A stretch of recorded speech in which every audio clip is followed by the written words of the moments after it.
Before I take you through the actual steps of a set-in seam, I want to show you the steps, like step 1, 2, 3, 4, 5, to the construction of the Lone Star. So again, we're going to use my little Lemoyne star as our little mini sample of a Lone Star. This is what it's going to look like, but now I'm going to show you the pieces parts. So you're going to start by taking diamonds and putting them together. I'm going to talk to you later on about how I keep that little edge open.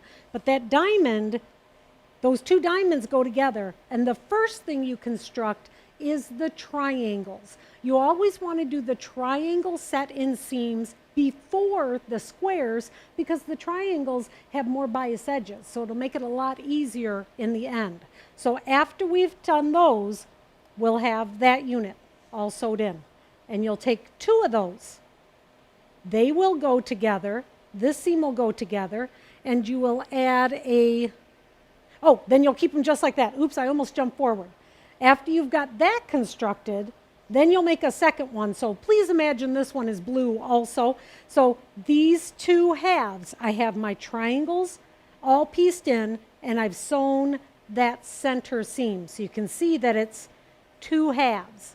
The next step is to put in these squares. So to take a square and put it in there. After you've taken a square and put it in there, between those triangles, it's time to construct that center seam that goes right down the middle. Just so you know, most people are afraid of that center seam. For some reason, that center seam scares people because they've seen where people have done that center seam and the points don't all come together, which is really the least of your problems. The bigger problem is that people seem to get a mountain right in the middle of that center seam where they all come together. I will try to explain to you how to make that not happen. So here it is with our two halves together. Then you will put the one corner on, here it is.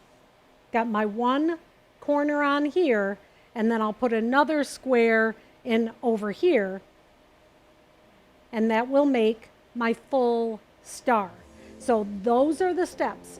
Diamonds together, then the triangles on first, then the squares, then the center seam, and then you're going to end up with your beautiful star.